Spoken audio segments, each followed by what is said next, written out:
Hi everyone, welcome to Let's Decode. So Let's Decode is a podcast series in which we'll call the 1% of the population who have achieved something big in their lives. अब वो big हो सकता है cracking a competitive exam या building a big startup, कुछ भी हो सकता है. People from various professions, various backgrounds हम यहाँ पे बुलाएंगे और उन्हीं से जानेंगे उनका सक्सेस मंत्रा क्या था. So आज के हमारे गेस्ट हैं निकुंज. He is my batchmate from IIM Indore and he is presently working as a product manager. So उन्हीं से जानते हैं what were his strategies that led him to clear CAT and become a product manager. So welcome निकुंज.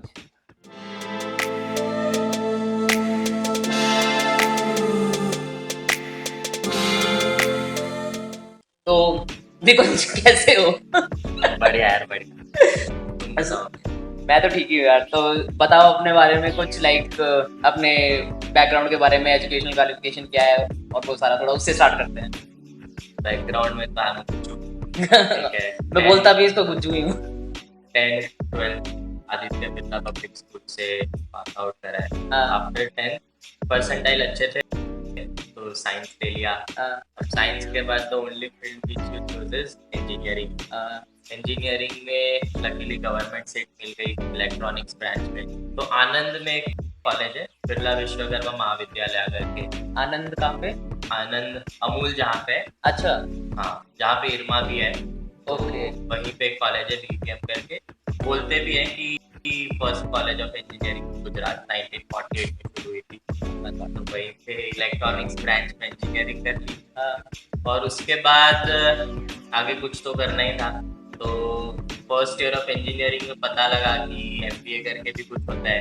अच्छा, मतलब decide उस time ही किया था कि एमबीए अब करनी है. करेक्ट. क्योंकि उसके पहले इतना आइडिया नहीं था कि होता क्या एमबीए वगैरह. तब तो काफी लिमिटेड ऑप्शंस पता थे कि कॉमर्स में होता है, इंजीनियरिंग में बीटेक वगैरह होता है, आर्ट्स वार्ट्स होता है. इतना आगे का नहीं पता था कि पोस्ट ग्रेजुएशन में क्या क्या डिग्रीज होती है. तो होता है ना, फर्स्ट ईयर में तुम स्पॉन्सरशिप्स लेने जाते हो फेस्ट के लिए. और मतलब एंडेवर करके एक था, उन्होंने बोला कि तुम आओ 50 बच्चे लेके आओ, हर बच्चे से 100 रुपए देंगे. ये क्या था? एंडेवर क्या है? एंडेवर एक कोचिंग क्लासेस है गुजरात में, एमबीए में. अच्छा. क्या है, तो वहाँ पे स्पॉन्सरशिप वो लोग प्रोवाइड करते हैं और वो बच्चों को बुलाते हैं ताकि उनका भी प्रमोशन हो जाए कि हाँ हम भी एमबीए की कोचिंग करा रहे हैं करके. This is how it started. वहाँ पे जो मेंटर थे उन्होंने बताया कि एमबीए में ये होता है, इतना पैसा मिलता है, ये सारे कॉलेज. मतलब तुम गए वहाँ पे गुज्जू दिमाग की वजह से कि एक बंदा लेके आओ तो उसका कुछ कमीशन मिलेगा है. तो वही था कि एनीवेज पता लग गया पहले साल में कि इससे तो कुछ होने नहीं वाला इंजीनियरिंग से. करेक्ट, इंजीनियरिंग से. तो एमटेक करना है, एमबीए करना है. अब एंड गोल था पैसा कमाना है, मेहनत दोनों में ही सेम करनी है. तो क्यों ना वहां जाए जहाँ पैसे ज्यादा मिल रहे हैं. और गुज्जू जीन्स भी है तो ऑब्वियसली बिजनेस था थोड़ा अंदर, तो उस तरफ थोड़ा डाइवर्जन भी था. तो वो वाला टाइम था जब डिसाइड किया कि ठीक है एमबीए करना है. तो started the journey of coaching लिया था 2018 में शुरू करा. एंड 2019 में कैट दिया एंड IIM इंदौर ज्वाइन कर. इंजीनियरिंग कब स्टार्ट की थी? 2016 में. तो 2019 में तुमने कैट दिया था. कोचिंग स्टार्ट की 2018 में. मतलब एक साल में. This was your first attempt जिसमें तुमने कैट क्लियर किया. करेक्ट. तो मैंने कोचिंग स्टार्ट करी थी सेकेंड ईयर इंजीनियरिंग का खत्म होने के बाद. ऑलमोस्ट 1.5 years का गैप था between joining the coaching and CAT का एंट्रेंस. ओके. तो 1.5 साल का preparation for the entrance exam और उसके बाद जो 5-6 महीने बचे इंटरव्यू वगैरह के लिए. अब जैसे कोचिंग का डिस्कशन आ ही गया है, so what do you think, is coaching beneficial या फिर सिर्फ पैसे की बर्बादी है? यार तो एमबीए में ना एक बहुत अच्छा टर्म होता है, इट डिपेंड्स. तुम जो भी मार्केटिंग क्लास करोगे ना वहाँ पे बोलते हैं इट डिपेंड्स. तो आई वुड से हियर आल्सो कि इट डिपेंड्स. ठीक है, जैसे मेरा बैकग्राउंड है जहाँ से मैं आ रहा था, मेरे को इतनी नॉलेज नहीं थी कि एमबीए वगैरह होता क्या है. तो मेरे लिए कोचिंग एक गाइडेंस टाइप था कि जहाँ पे तुमको सही नॉलेज मिल रहा है कि मतलब प्रोसीजर्स क्या क्या होती है, ये एग्जाम्स होती है, ये कॉलेजेस होती हैं, ऐसे तुम जा सकते हो. तो more kind of it was a direction for me. तो आई वुड से कि मेरे लिए काफ़ी हेल्पफुल था. पर लेट से सिचुएशन जहाँ पे मैंने कर लिया एग्जाम्पल, ठीक है, तुम मेरे दोस्त हो, तुमको भी करना है। अब मैंने जब ऑलरेडी कर लिया तो मैं तुम्हें बता सकता हूँ यार तुम ऐसे करो वैसे करो। तो अगर पहला सवाल तो आता है तुमको कैट करनी है कि नहीं करनी। अगर तुमको करनी है तो तुम बिना कोचिंग के भी किसी की भी गाइडेंस से कर लोगे, दो इट बी कोचिंग और फ्रेंड और एनी मेंटर और एनीवन, करेक्ट। तो आई वुड से इट डिपेंड्स कि तुम्हारा बैकग्राउंड क्या है, तुम्हारे साथ लोग हैं वो तुमको पता है नहीं पता है, तुम्हें कोई गाइड करने वाला है कि नहीं है। अगर नहीं है तो obviously coaching is a good option, जहाँ पे मेंटर्स वगैरह मिलते हैं, तुमको प्रोफेसर्स वगैरह बताते हैं क्या करना है, कैसे करना है, कौन से कॉलेजेस के लिए अप्लाई करना है। तो ये सारी हेल्प वहाँ से मिलती है, स्ट्रेटेजीज वगैरह बनाना। और अगर लेट से तुम मोटिवेटेड हो, तुम्हारे साथ कोई है कि हाँ तुम्हें गाइड कर सकता है, तुम्हारा दोस्त या कोई भी फैमिली मेंबर या कोई भी, तो it is okay if you are not taking coaching also. But I would say कि टेस्ट सीरीज तो एटलीस्ट कोई भी कोचिंग में ले लेनी चाहिए। So what was your preparation strategy? Like तुमने कोचिंग में एनरोल कर लिया, तुम चले गए वहाँ पे। अब कोचिंग पे तो वो जो पढ़ाते हैं वो पढ़ाते हैं, उनका रूटीन तो होता है। What was your routine? जो तुम्हारी स्ट्रैटेजी तुमने बनाई कि मेरे को इस टाइम पे मॉक देना है, इस टाइम पे I need to prepare this and that, वो स्ट्रैटेजी क्या थी? तो मैंने कोचिंग ज्वाइन करी थी IMS की। यार मैं IMS में, मेरे भाई ने भी की थी। IMS का एक बुकलेट भी होती है ना जिसमें Yes, बैक पे लिखा होता है कि ये टीयर 1 कॉलेजेस की फीस इतनी है, वो वाला। उससे भी हेल्प मिलती है बहुत ज्यादा। करेक्ट। तो IMS की कोचिंग ज्वाइन करी थी। एंडेवर वाला क्या सीन था फिर? अभी एंडेवर बताया था। हाँ, तो एंडेवर ये था कि सेमी फ्रेंचाइजी थी बेसिकली। एंडेवर ने इनके साथ टाई अप किया था IMS वालों के साथ। मतलब मान लो कि एक बॉडी है, हाँ। 5-6 लोग पढ़ाते हैं, ठीक है। उन्होंने एंडेवर की फ्रेंचाइजी ले रखी थी। ओके। क्या हुआ कि एंडेवर में इश्यूज काफी आ रहे थे, तो जिसकी वजह से उन्होंने वो फ्रेंचाइजी एंड करके IMS की फ्रेंचाइजी ले ली। तो IMS उस टाइम मुंबई वगैरह में काफी पॉपुलर था। हाँ। तो गुजरात में भी पीक पे आ रहा था, तो उन्होंने IMS की फ्रेंचाइजी ले ली। तो मेरा शुरू में तो एंडेवर में शुरू हुआ था, पर 6 महीने के बाद IMS में शिफ्ट हो गया। ठीक है। तो शुरू में तो वही है कि क्लासेस रेगुलर होते रहते हैं। उसके बाद पर्सनल स्ट्रेटेजी में तो वही होता है, जो पढ़ाते हैं उसकी मॉड्यूल्स तुमको देते हैं, ठीक है। वो मॉड्यूल्स तुम रेगुलर बेसिस पे सॉल्व करते जाओ। दिन के शुरू में तो मानो तुम 3rd ईयर में हो तो प्रेशर भी थोड़ा ज्यादा होता है पढ़ाई वढ़ाई का, इंजीनियरिंग का। 3-4 घंटे एक दिन में तुम दे रहे हो, I guess that is okay starting के लिए, ठीक है। तुम मॉड्यूल्स रेगुलरली देख लो, अपना कुछ पर्सनल प्रिपरेशन कर लो, एसेज वगैरह पढ़ना या इंग्लिश में थोड़ा सा ग्रिप लाना, ठीक है। DILR, data interpretation, logical reasoning वगैरह थोड़े सवाल बेसिक से करना शुरू करना। इवेंचुअली जैसे जैसे 8-10 महीने पास होते जाते हैं, वो प्रेशर पास आता जाता है कैट का, तब जाके वो होता है कि अब टेस्ट सीरीज देना भी तुम शुरू आइडियली करना चाहिए। वैसे तो कितना टाइम पहले ये कोचिंग की ना टेस्ट सीरीज का एक होता तो है ही कि 20 सिमकेट्स अराउंड टाइप होते हैं कि वो सिमकेट आती रहती है उनके ड्यूरेशन में। अब सिमकेट के साथ साथ अलग से भी इनका वो रहता है कि तुम अपना test series, mock test series जो रहती है, होम टेस्ट सीरीज जो भी बोल लो, वो तुम अपने आप से दे सकते हो। तो लेट से तुमने थोड़ा, अब जैसे मैंने 2018 में ज्वाइन किया, तो 2018 की कैट में मेरे को पता लग जाएगा कि कैसे टाइप के क्वेश्चंस आ रहे हैं, क्योंकि मेरे जो 1 साल सीनियर है, मान लो उन्होंने कैट दे दी। फिर उसके बाद जाके तुमने तब तक 6-8 महीनों में तुमने भी थोड़ा बहुत पढ़ लिया होगा, क्योंकि पहले से वैसे भी देना इतना मतलब नहीं है टेस्ट, तुमको कुछ आता नहीं होगा, ठीक है। एक आध टेस्ट दे सकते हो जानने के लिए कि अच्छा क्या कैसे रहता है तुम्हारा, मतलब ग्रिप कैसा है कैट के क्वेश्चंस पे, कहाँ तुमको करना है वगैरह। पर 10-1 महीने बाद जब फिर तुम वो वाले फेज में आ जाते हो कि हाँ प्रेशर हो रहा है, जाके 1 साल में कैट देनी है, तब जाके तुम मॉक टेस्ट थोड़ा रेगुलरली देना शुरू करते हो कि महीने में 3 दे दी तुमने। मॉक टेस्ट देने के बाद तुमने एनालिसिस कर लिया कि अच्छा कहाँ सही था, कहाँ तुम गलत गए, ठीक है। उसके बाद before 4-5 months I would say कि after every 3-4 days you should give one mock with a detailed analysis of what you have done in the test based on your score, ठीक है। वो हो गया। उसके बाद बस वही है कि रेगुलरली टेस्ट देते रहो। आखिरी में professors play an important role in terms of, अगर तुमको कोई डाउट है, ठीक है, या तुमको कोई कंसेप्ट समझ में नहीं आ रहा है, तो वो लोग हेल्प कर देते हैं। तो ये मेरा था कि मेरी प्रोफेसर से काफ़ी बनती थी, तो मैं सेम प्रोफेसर को 3-4 बार सेम सवाल जाके पूछ रहा हूँ, सेम कंसेप्ट जाके पूछ रहा हूँ। एक पल तो वो भी था कि वो बोल रहे थे अरे ये तो मैंने तुमको थोड़े दिन पहले ही पढ़ाया था, तो हर बार आ जाता है जब मैं किसी को पढ़ाता हूँ।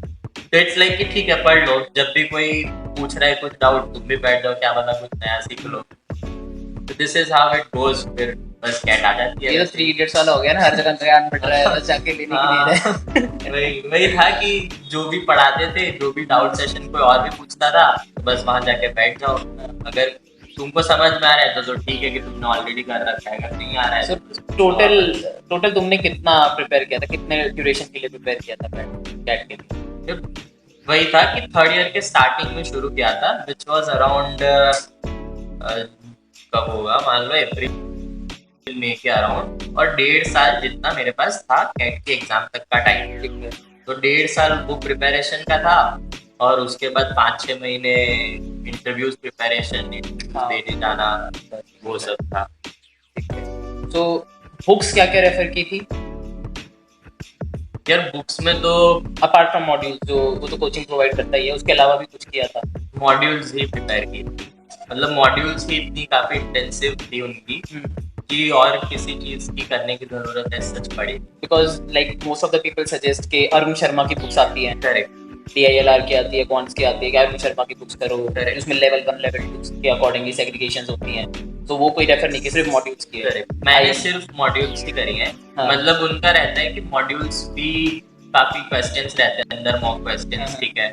मॉड्यूल्स के बाद क्या रहता है कि जब सिमकेट्स पास, मतलब सिमकेट शुरू हो जाती है, जब कैट पास आने वाला होता है, तब इनके और एक बुकलेट्स आती है, ठीक है। स्पेशली थोड़े और डिफिकल्ट टाइप ऑफ क्वेश्चंस, थोड़े ज्यादा रिलेटेड क्वेश्चंस कि कैट में कैसे आएंगे वगैरह, तो वो मॉड्यूल्स हेल्प कर जाती है। तो मेरे उसमें तो मॉड्यूल्स ही थी जिसने ज्यादातर रोल प्ले किया। But there was a friend of mine जो कोचिंग नहीं गया था, जिसने मेरे से पूछ लिया, I am also friend of yours जो कोचिंग नहीं गया था। ओके। तो उसने मेरे से पूछ लिया कि क्या कैसे होता है। मैंने उसको बताया कि मॉड्यूल्स तो मेरे पास है ही, तू मतलब कोचिंग ज्वाइन मत कर, तू टेस्ट सीरीज ले लेना। उसने फिर मॉड्यूल से शुरू करा। उसने अरुण शर्मा की खरीदी थी लेवल 1 लेवल 2, क्योंकि उसने कोचिंग ज्वाइन नहीं करा था, तो उसको जानना था कि बेसिक से कैसे करते हैं कंसेप्ट्स वगैरह। मॉड्यूल्स तो 2 थी मेरे पास, फिर भी उसने बैकअप के लिए अरुण शर्मा की बुक खरीद रखी थी। तो now comes deep question, deep तो नहीं है वो लेकिन बहुत सारे लोग आंसर नहीं करते हैं। तो how much percentile did you score? मतलब अगर कंफर्टेबल नहीं हो परसेंटाइल बताने में तो रेंज बता देना कि भाई इससे ऊपर थी या ये था।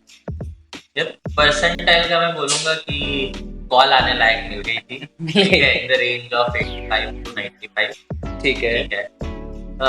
कॉल्स का, हाँ, कॉल्स कहाँ से आई थी फिर? करेक्ट, कॉल्स का सबसे पहले आई थी प्रोफाइल बेस्ड 2 कॉल्स थी जो बिना कैट के आ गई थी लकीली। एक SP जैन मुंबई से आई थी, which was one of my dream colleges.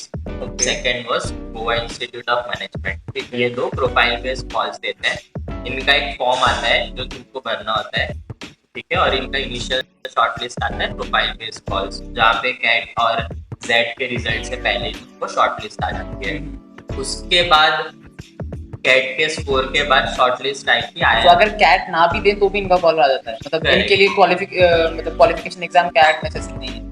Cat necessary होगी जब तुमको इंटरव्यूज का प्रोसेस आएगा। तो पहला फेज होता है प्रोफाइल बेस्ड शॉर्टलिस्टिंग, सेकंड होता है अगर तुमने कैट में एक इनफ मिनिमम परसेंटाइल जो उनकी रिक्वायरमेंट है वो अचीव किया, हाँ, तो सेकंड प्रोसेस होता है कि कैट के बेस पर, जेड के बेस पे जो उनका एक मिनिमम क्राइटेरिया होता है, अगर वो तुम अचीव करते हो तो फिर वो तुमको इंटरव्यू के लिए बुलाते हैं। मतलब कैट या जेड जो भी उनके करिकुलम में है एज एन एक्सेप्टेंस क्राइटेरिया, वो देना तो मैंडेटरी है, पर रिजल्ट आना मैंडेटरी नहीं है for profile based calls. Okay, ठीक है। तो प्रोफाइल बेस्ड कॉल्स आ गई थी SP जैन और GIM से। उसके बाद कैट के बाद IIM इंदौर से कॉल आई, न्यू IIM से कॉल आई, बेबी IIM से कॉल थी, IIFT भी दी थी। अच्छा, ये चीज भी एक बार I want to clear to the audience, new IIMs में कौन कौन से IIMs आते हैं, बेबी IIMs में कौन से आते हैं और ओल्ड IIMs में कौन से आते हैं? मतलब ये थोड़ी कंफ्यूजन है लोगों को, so if you could just clear that. यार टू बी प्रिसाइज तो इतना मतलब सारे कॉलेजेस का नाम तो मुझे ज़बानी पे नहीं, सारे का नहीं, पर ओल्ड में अहमदाबाद, बैंगलोर, कलकत्ता, लखनऊ, इंदौर एंड कोझिकोड। शिलोंग आता है इसमें? शिलोंग, हाँ शिलोंग भी आता है, ब्लैक आइस बोलते हैं इसको, तो जिसने सारी सातों कन्वर्ट कर ली उसको बोलते तुमने ब्लैक आइस कन्वर्ट कर ब्लैक लिया, आइस, ऐसा ये मैंने पहली बार सुना है, तो मैंने नहीं सुना था यार हाँ, ये हमारे ये कोचिंग वालों को पता होगा।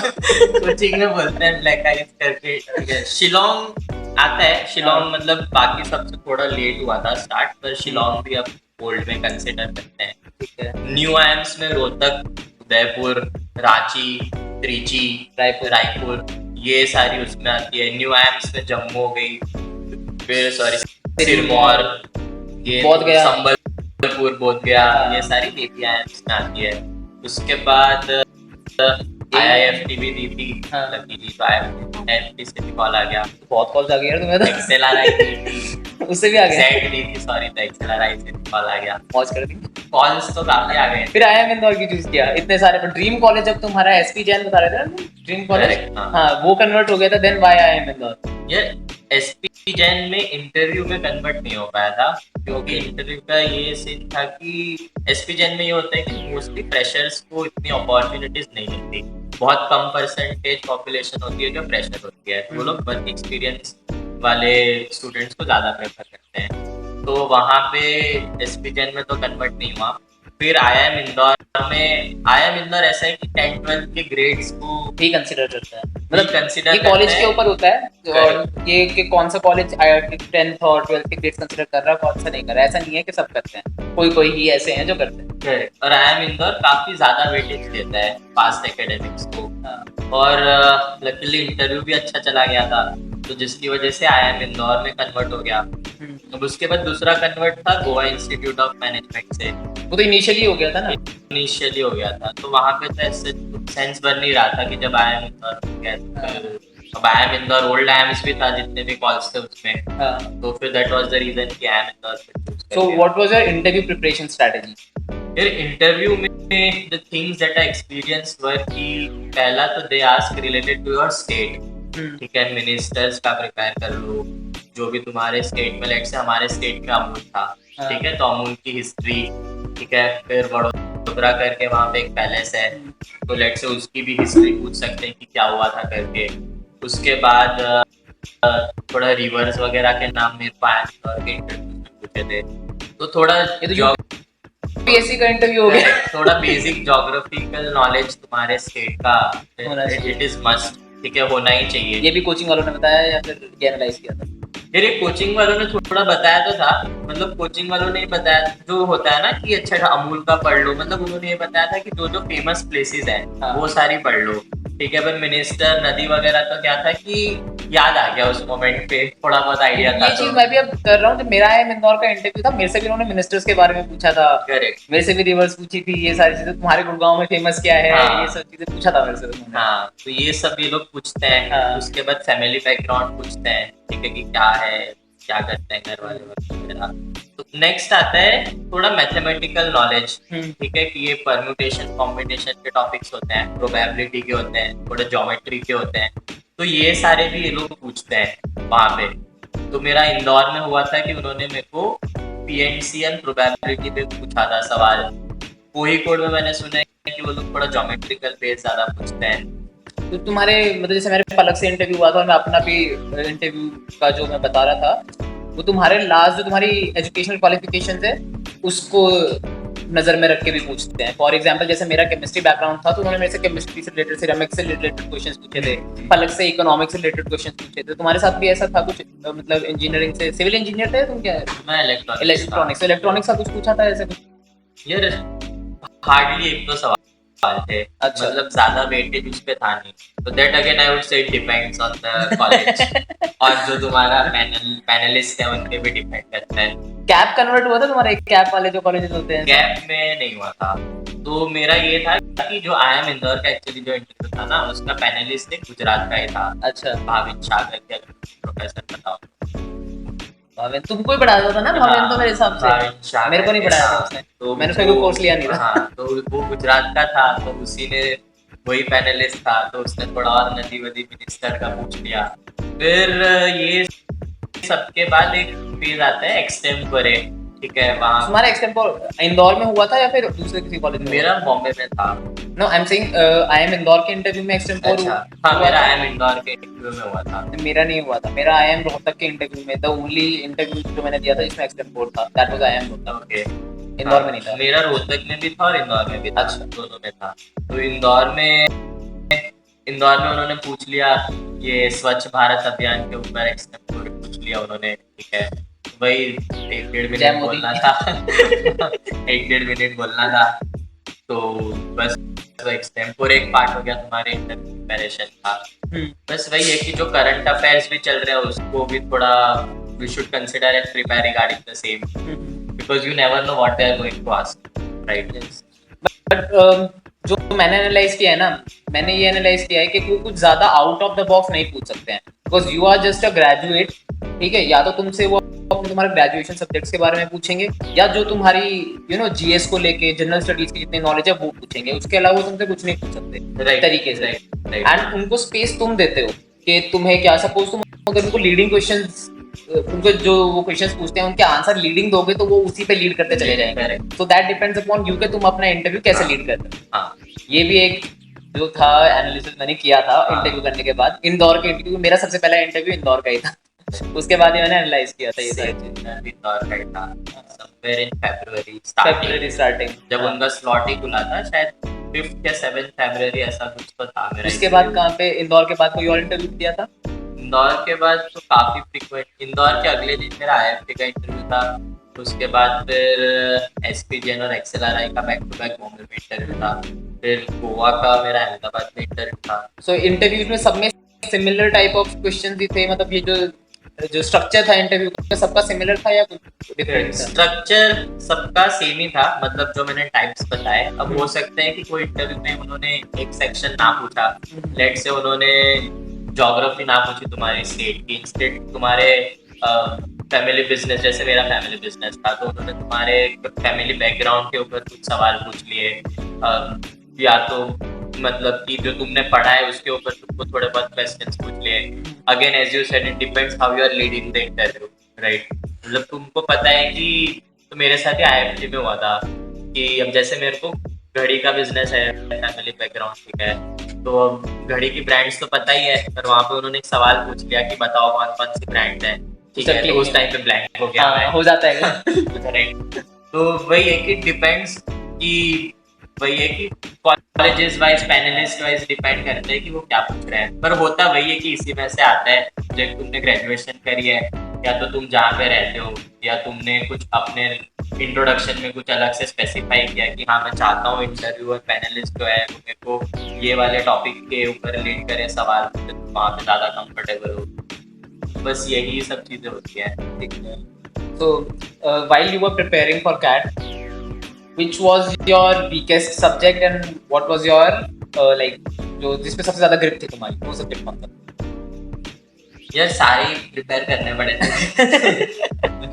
स्ट्रॉन्ग आई वुड से लॉजिकल रीजनिंग अच्छा था, ठीक है, वो थोड़ा स्ट्रॉन्ग था, और थोड़ा डाउन तो वही होता है मेरे लिए तो एटलीस्ट ज्योमेट्री वाला पार्ट जो होता है ना मैथ्स में, ज्योमेट्री पीएनसी वाला, तो ये थोड़ा सा मेरे को तकलीफ देता था, तो उसमें दिमाग ज्यादा लगता है ना यार। हाँ वो थोड़ा समझ में नहीं आता।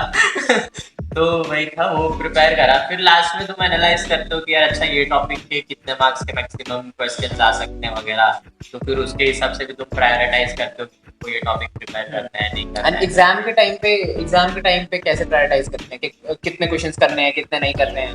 यार एग्जाम के टाइम पे ना मेरी गलती हो गई थी, फर्स्ट अटेम्प्ट ही था, तो मैथ्स में मतलब जो क्वांट का सेक्शन था उसमें हुआ क्या कि पता नहीं टाइम कैसे एक क्वेश्चन के पीछे ज्यादा लगने लगा, ठीक है। एट द एंड जब 1 घंटा खत्म हुआ तब पता लगा कि क्वेश्चंस काफी कम बने थे, ठीक है, मतलब लकीली एक्यूरेसी थोड़ी सी सही थी, तो पर क्वेश्चंस जो बने थे वो काफी कम थे, तो आई वुड से कि वो एग्जाम का प्रेशर थोड़ा बहुत रहता है, ठीक है, पर वही है कि तुम प्रायोरिटाइज कर लो कौन से सेक्शन में तुम ज्यादा अच्छा परफॉर्म करते आए हो और टेस्ट वगैरह में, और जहाँ पे कंफर्टेबल हो, ठीक है, तो वो तो आराम से मानो कि निकल जाएगा, ठीक है। यहाँ पे हमारे में बोलते थे ABC कंसेप्ट, ठीक है, होता कि अभी करेंगे, बाद में करेंगे, छोड़ देंगे। ठीक है, तो जो क्वेश्चंस बहुत ही सिंपल हो, तुमको लग रहा है 30-40 सेकंड में हो रहा है, उसको पहले प्रायोरिटाइज कर लो। बाद में करेंगे वाले ऐसे हैं कि जहाँ पे टाइम ज्यादा लग रहा है, तुमको लग रहा है कि तुम थोड़ा फंस सकते हो, पर निकाल भी सकते हो। छोड़ देंगे वाले ऐसे होते हैं कि तुमको पता है होने ही नहीं वाला। है। ये तो कुछ और ही आ वहां गया। करेक्ट, तो वहां पे टाइम बर्बाद करके भी फायदा है नहीं। तो ये एक प्रोसेस था। ठीक है, ओके। एंड अब नाउ एवरीथिंग इज डन, कि तुम्हारा इंटरव्यू हो चुका है, कैट भी क्लियर हो चुका है। अब आते हैं जब कॉलेजेस से शॉर्टलिस्ट निकलनी चालू होती है। सो शॉर्टलिस्ट वाले टाइम कैसा था? एंग्जाइटी होती है ना, क्योंकि किसी कॉलेज की पहले आ जाती है, फर्स्ट वाले जो शॉर्टलिस्ट निकलती है उसमें बहुत सारे कॉलेजेस तुम्हारे क्लियर नहीं होते हैं, सो वो वाला भी दिमाग में एक फेस चलता रहता है। So how did you cope up with that? And सबसे पहले शॉर्टलिस्ट किसकी आई थी तुम्हारी? सबसे पहले तो एसपी जैन से आई थी, जो प्रोफाइल पेज मैंने खोला, उसके बाद आया है इंदौर की थी। तो इंटरव्यूज में ना ये होता है कि तुम जज नहीं कर सकते इंटरव्यू कैसा गया है। अगर तुम सब सही से भी बता के आओगे, पर पता नहीं चल रहा सामने वाला किस बेस पे तुमको जज कर रहा है। तो जैसे IIFT का इंटरव्यू था, XLRI का इंटरव्यू था, ये सब काफी अच्छे इंटरव्यूज हुए थे। न्यू IIMS वाला थोड़ा सा अच्छा नहीं था, पर बाकी ये सारे अच्छे थे। वहाँ पे मतलब रिजल्ट आने के बाद आई वाज लाइक कि कहाँ गलत हो गया मैं। ठीक है, तो मैंने सेकेंड अटेम्प्ट के लिए भी प्रिपेयर करना शुरू कर दिया था, पर लकीली IIM इंदौर का वो कॉल्स आते जा रहे थे करके। बहुत ज्यादा एंग्जाइटी होता है कि यार एक फेज है जहाँ पे तुमको ज्वाइन करना है, दूसरा है कि एक मेरे हाथ में एक जॉब भी थी, तो वहां पे भी डिसाइड करना था कि जाना है कि छोड़ना है। तो वो वाला भी एक प्रेशर था कि अगर ये डेडलाइन के अंदर नहीं आया तो फिर क्या करेंगे। एंग्जाइटी तो काफी रहती है, रात में नींद भी नहीं आती कभी कभी कि यार पता नहीं अगले दिन शॉर्ट लिस्ट आने वाली है, जिसमें तुम्हारा नंबर आएगा कि नहीं आएगा। वेट लिस्ट में सबसे ज्यादा दिक्कत आती है जब वेट लिस्ट में आ जाते हैं। हाँ, वो वेट लिस्ट बढ़ती जाती है, 100 नंबर की, 200 लोगों की वेट लिस्ट होती है, और फिर ये सोचते हैं यार ये तो क्लियर नहीं होगी, लकीली हो जाती है। मेरे साथ यही हुआ था। मतलब आई वुड से कोविड का फायदा किसी को हुआ ना हो, मेरे को हुआ है। तो कोविड के टाइम शॉर्ट लिस्ट थोड़ी अच्छी मूव कर गई, तो luckily I got converted to IIM Indore. पर हाँ, वो उसके पहले का जो प्रेशर था कि यार अब सेकेंड अटेम्प्ट देना शुरू करना है, तैयारी की नहीं करना है, जॉब लेनी है कि नहीं लेनी है। किसी से गाइडेंस ली थी उस टाइम पे? यार गाइडेंस तो वही कोचिंग के जो मेंटर थे उन्हीं से ली थी। तो ये ना IIMS में था कि 1-on-1 कोचिंग स्लॉट्स आप बुक कर सकते हैं, तो काफी बार मैंने यूटिलाइज भी किए थे टू नो कि अब क्या करना चाहिए आगे। तो वहाँ पे जो अभी लीड मेंटर है विपुल त्यागी करके, उनके साथ एक बार बात हुई थी जब IIM इंदौर कन्वर्ट होने वाला था, जब पता था कि अगली वेट लिस्ट में हो जाएगा, शॉर्ट लिस्ट आएगी तब उससे पहले एक बार बात की थी कि अब क्या करना चाहिए, IIM इंदौर जाना चाहिए कि अभी जब तैयारी शुरू कर दी है वापस तो रुक के 1 साल अटेम्प्ट देना चाहिए, वापस तैयारी करनी चाहिए, वापस एग्जाम देनी चाहिए। तो उस टाइम पे ही सेड कि मतलब IIM Indore is one of the old IIMs, ठीक है, तुमको अपॉर्चुनिटी मिल रही है, नेक्स्ट ईयर क्या पता क्या सिचुएशन हो, तुमको IIM इंदौर भी लेट से कहीं ना मिले। तो ये सेड कि अकॉर्डिंग टू हिम ज्वाइन कर लेना चाहिए। मैंने बोला कि मेरा कन्वर्ट भी LNT में था, जॉब LNT में लगी थी। मैंने बोला कि जॉब भी LNT में लगी है भी IIM इंदौर, तो मतलब should I wait for another year or should I quit the job and join IIM Indore? So he was like कि तुम IIM इंदौर ज्वाइन कर लो, ठीक है, this is the best college you could get in this attempt and IIM Indore का reputation भी अच्छा है being one of the old IIMs. So that was the time कि I decided कि ठीक है, जॉब 2 साल बात कर लेंगे। तो डिसीजन कैसा था वो? जब बहुत अब क्या लगता है? डिसीजन सही था, अकॉर्डिंग टू मी तो सही था, क्योंकि तब बहुत लोग बोलते हैं कि यार आजकल लोगों को नौकरी नहीं मिलती, जो नौकरी छोड़ रहा है ये कर रहा है। पर मेरा काफी ये था कि मतलब मिल रहा है, अगर पढ़ने मिल रहा है तो साथ साथ में पढ़ लो, ठीक है। सबसे बेस्ट होता है यार एक बार पढ़ के खत्म करो। करेक्ट, नाउ आई रियलाइज कि मतलब ठीक है, डिसीजन वाज गुड कि पढ़ाई हो गई, अभी जॉब भी कर रहा हूँ मैं, ठीक है, तो in a way that decision was good.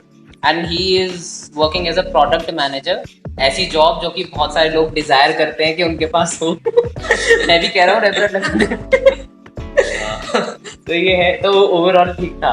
अच्छा, तो जब रिजल्ट आया, IIM इंदौर कन्वर्ट हो गया, how was your parents reaction? तुम्हें कैसा फील हो रहा था? मतलब उन्होंने क्या रिएक्ट किया, कैसे क्या बोला, वो सारी चीजें बताओ। फैमिली में कैसा एनवायरनमेंट था? ये तो आया इंदौर कन्वर्ट हुआ ना, तो उसके बाद तुमको सीट बुक करने के लिए एक अमाउंट अरे हाँ, होता पैसे है। भी तो करने पड़ते हैं। करेक्ट। तो खुशी से ज्यादा ये प्रेशर आ गया था, तो मतलब फाइनेंशियल बैकग्राउंड थोड़ा सा सही नहीं था, तो उस टाइम पे जो इतना अमाउंट अरेंज करना था वो भी मुश्किल पार्ट था। इनिशियल आई गेस 1 लाख देना होता है, 75,000 करेक्ट 1 लाख देना होता है, पर वो भी था नहीं, सेविंग्स वगैरह कुछ नहीं थी, तो प्रेशर ये बन गया था कि अब जुगाड़ना कहाँ से है 1 लाख। खुशी तो थी, ज्यादा प्रेशर नहीं था। करेक्ट, पर प्रेशर था कि 2-3 दिन में 1 लाख भरने कैसे हो पाएंगे। 2-3 दोस्तों को फोन करा, 1-2 कॉलेज का सॉरी कोचिंग के प्रोफेसर्स थे, उन्होंने हेल्प कर दी, तो वैसे करके 1 लाख अरेंज हो गए। तो फाइनली जब वो भर दिया तब लग रहा था कि हाँ कुछ अचीव करा है तुमने। It was the best moment, one of the best moments I would से अभी तक का। Did you cry at that जब तुम्हारा क्लियर हुआ था? नहीं यार, रोना नहीं आया वो कोई actually- से भी फेस में नहीं आया, कैट क्लियर होने पे भी नहीं आया, नहीं, इंटरव्यू के बाद भी नहीं आया? इंटरव्यू के बाद मेरे को आया था कैट जब क्लियर हुआ था ना, तब आया। मेरा कैट के रिजल्ट के बाद आया था। हाँ, रिजल्ट के बाद बहुत ही आया था। गंदा आया था, क्योंकि जितना डिजायर्ड परसेंटेज था उतना आया नहीं, तो उसके बाद बहुत गंदा आया था कि ऐसा लगा था कि एक होती है ना उम्मीद तुम्हारी चली गई कि मतलब अब होगा नहीं होगा। It was a very dicey phase. Because हमको पता होता है ना कि यार लाइफ इसके बाद बहुत टफ है, क्योंकि ग्रेजुएशन के बेस पे, Correct. जैसे I am working as an HR manager, अभी मैं देखता हूँ कि ग्रेजुएशन के बेस पे हमारी कंट्री में क्या हालत है। मतलब जो हम जितना पैसा देते हैं ना ग्रेजुएट्स को, उससे नॉर्मल खर्चा भी नहीं चलता। नहीं चलता। एक आदमी का खर्चा नहीं चलता, लोग तो पूरी फैमिली मैनेज कर रहे हैं, पता नहीं कैसे। Correct correct. तो वो एक बहुत बड़ा कंसिडर, सारी लाइफ एकदम है ना सामने आ जाती है कि आगे इन फ्यूचर अब क्या होगा। क्योंकि वो तुमने 2 साल वही किया होता है ना कि यार उसी माइंडसेट से किया होता है कि तुमको जॉब नहीं करनी है, पर तुमको साथ साथ में पढ़ाई करनी है। तो एक चीज ये मैंने देखी है कि जितने लोग ज्वाइन करते हैं ना कोचिंग, उसमें से बहुत कम लोग कंटिन्यू कर पाते हैं, क्योंकि होता है क्या है कि किसी ना किसी कहीं जॉब लग जाती है, तो उसके बाद वो मोटिवेशन पढ़ाई का चले जाता है। जॉब के साथ पढ़ाई करना बहुत डिफिकल्ट है। करेक्ट। वो जॉब लग गई, मानो तुमको पता लग गया कि तुम्हारी जॉब लग गई, अब तुम्हारा लास्ट सेमेस्टर बचा हुआ है कॉलेज का, अब तुमको मिल गया कि यार ठीक है चलो जॉब तो लग ही गई है, 1 साल करके अगले साल वापस कैट दे देंगे। हाँ। पर आई वुड से मेरे केस में ये था कि थोड़ा आई गॉट लकी कि वो मोटिवेशन हटा नहीं। ठीक है, I was very much determined कि भले LNT मिले या कोई भी मिले, तो मेरे को नहीं ही जाना। My first priority is MBA।